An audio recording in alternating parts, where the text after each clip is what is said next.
بر صغیر کے بڑے اولیاء میں سے ایک چمکتا نام ہے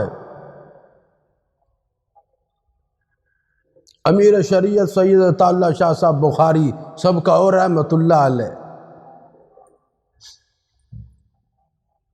ہندوستان میں موجود چوڑا چمار آ گیا۔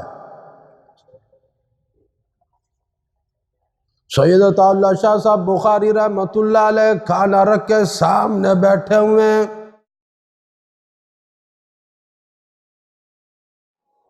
فرمانے لگے آ جاؤ میرے ساتھ کھانا کھانا، میرے ساتھ بیٹھ کے آج تمہیں کھانا پڑے گا۔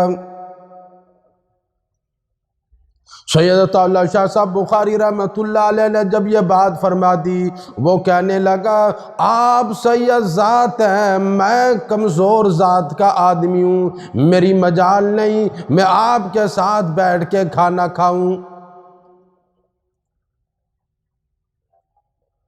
سید اطاولہ شاہ صاحب بخاری رحمت اللہ علیہ فرمانے لگے چوڑا چمار بھی تو اللہ کا بندہ ہے اور سید سعد بھی تو اللہ کا بندہ ہے، کیا تو نے بات لگا رکھی ہے؟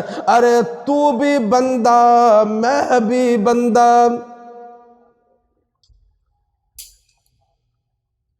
وہ کہنے لگا میں تو آپ کا جھوٹا کھا لوں گا، آپ کا بچا کچا کھا لوں گا، میں تو یوں ہی کر کے گزارا کر لوں گا، میری مجال نہیں خانوادہ نبوت کے ساتھ بیٹھ کر کے کھانا کھاؤں۔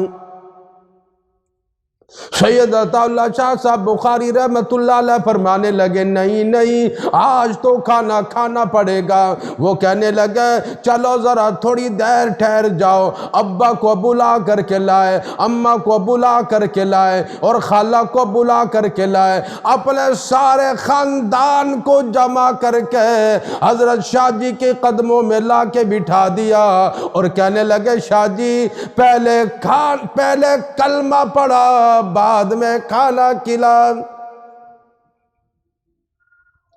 اس طریقے سے ان لوگوں نے دین کی خدمت کی ہے، اسی وجہ سے قرآن کریم تعریف کر رہا ہے الا ان اولیاء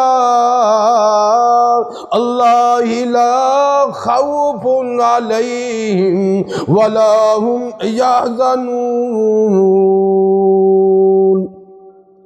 اللہ کا جو ولی ہوتا ہے اس پہ کوئی خوف نہیں، اس پہ کوئی حزن نہیں، اس پہ کوئی ملال نہیں۔ اللہ پاک کا دوست اعلیٰ درجے میں مزے کریں گے، اس لیے تقوی پیدا کرو، اللہ والا کی خدمت میں آ جاؤ۔ فادخلی فی عبادی وادخلی جنتی۔